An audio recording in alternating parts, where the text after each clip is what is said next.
Hi, everybody. We're very lucky to have in the studio with us the great Ruben Faison. How you doing? And the great Howard Young from the Strikers Funk Band.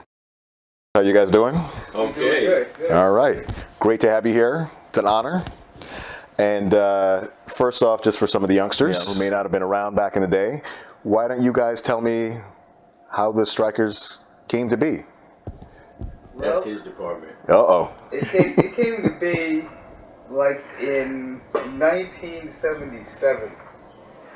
I was living in Crown Heights, Brooklyn, and some people came to my house. They knocked on the door. It was Daryl Gibbs, Oh, wow. Skip Slaughter, and they said they need a guitar player because they put in a band together called Made in the USA. All right. Hey, he would rehearse 6 and 7 days a week. Wow. But we got a very tight show. We started working and our shows were tight, very professional. Because my history actually started in junior high school in the Bronx. Junior high school called Herman Ritter, and I was in the orchestra. I was playing viola. And teacher looked at me and he said, "Ruben, I noticed you're not reading the notes. You play by ear, don't you?" I had to confess, yes. I played by. I wasn't reading. I should have been reading the notes because it's good to learn it, but I was just off the top of my head. I tell my students, I try to train them to be able to listen to a song and reproduce it, without the music. So, hats off to you, man. That's when you feel it. That's when you feel the music, man. Yeah. Hearing from you again. Yeah, that's right, again. I call our style retro fusion because of the combination of the old school, the new school, which is the bold school. Okay, all right.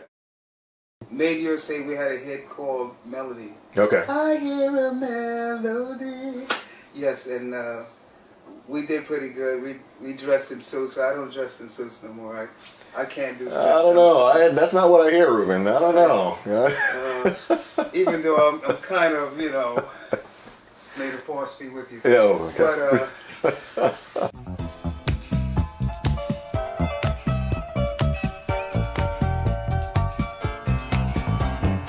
I don't call us old. I call us retro players. Okay. Just like I call our music retro fusion. Okay, retro fusion. Now, is there funk description in there too? Or is it retro fusion, retro funk fusion? Funk, rock.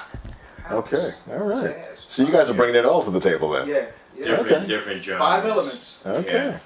So when you started, would you say, a lot of bands when they start out, you start off playing covers and then fleshing out your own stuff. It sounds like you guys, with Made in the USA, you guys were writing tunes, and so with Strikers, were you guys bringing like any covers to the table to show people what you could do while you wrote, or did you kind of start off with a focus on writing original material? Writing original Yeah, material. See, I wrote Inch by Inch. Okay. Right after Body Music. And Body Music, I actually wrote that while I was singing. I made the whole thing up. Strike it up, strike it back. That's where it's at.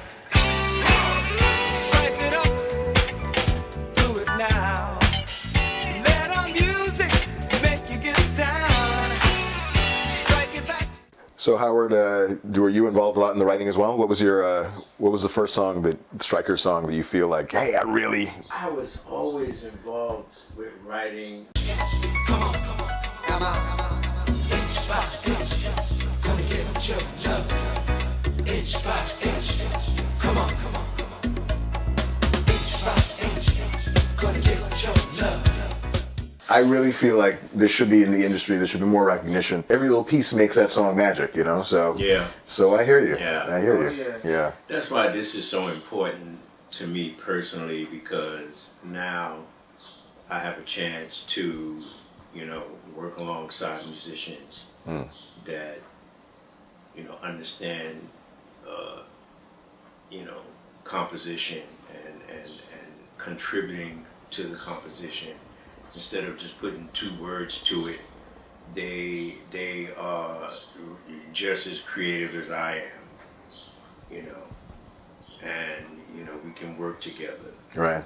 That's the whole idea for me is, the secret of success is teamwork, working together, networking, working with other people, Yeah.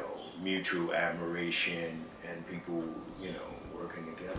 Yeah, a lot of times it's those relationships where you're comfortable, even with just performing. Myself as a band leader, a lot of times it's like I see people who are fantastic musicians. I bring them to try out, and they just don't gel with the other musicians. Whereas someone Right.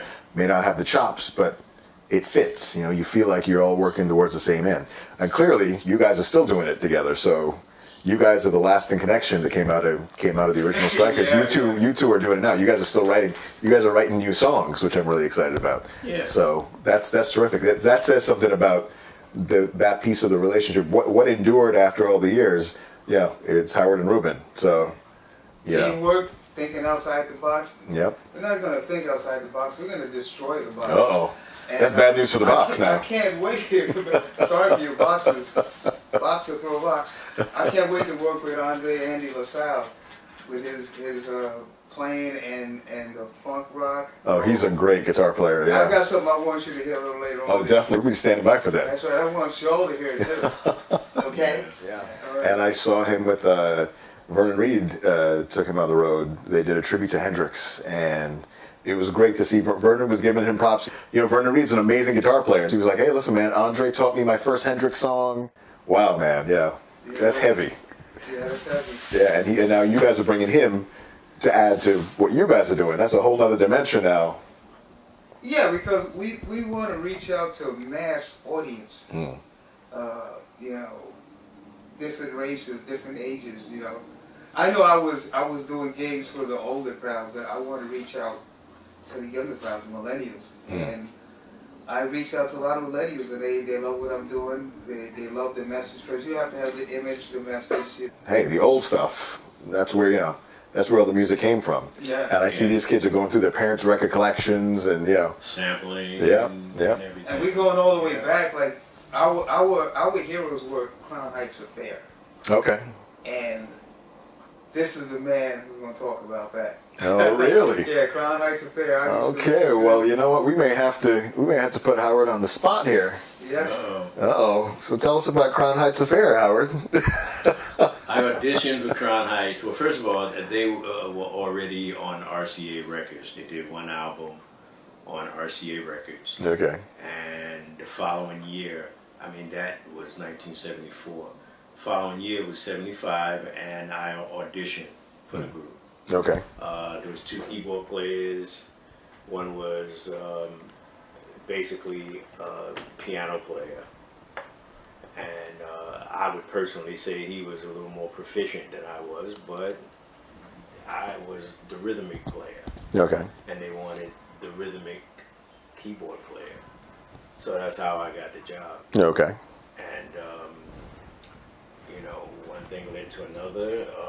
I did 5 albums with them since 1975. And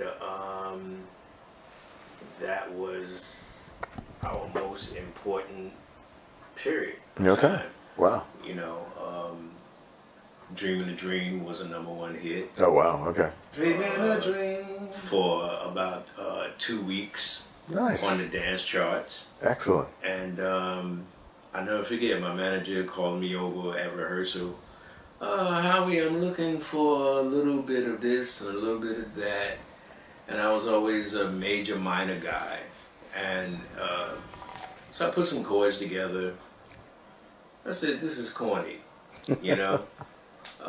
I even put the little piano part, toward the middle of the song. Dun, dun, dun, dun, dun, dun, dun, dun, dun, dun. And I said, now I know it's really corny. Yeah, right. Lo and behold, the only thing I'm thinking about is playing music. And, when the album comes to your attention and you see it, it hits you, like a bee sting. And then it's like, oh, well, you keep on moving. Sure. Sure.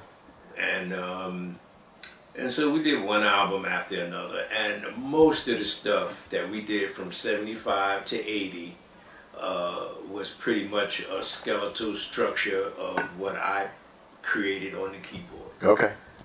You can name it. Dancing, Galaxy of Love, all that stuff Okay. were my chord structures, So the song started with you then, pretty much. You laid out the framework, and then people filled it in. which is what a Yeah. keyboard player Yeah, usually yeah. does. Yeah. You know, not the experiences that I've had with the group were the most important thing. Sure. Money has no place in the spirit world. Right.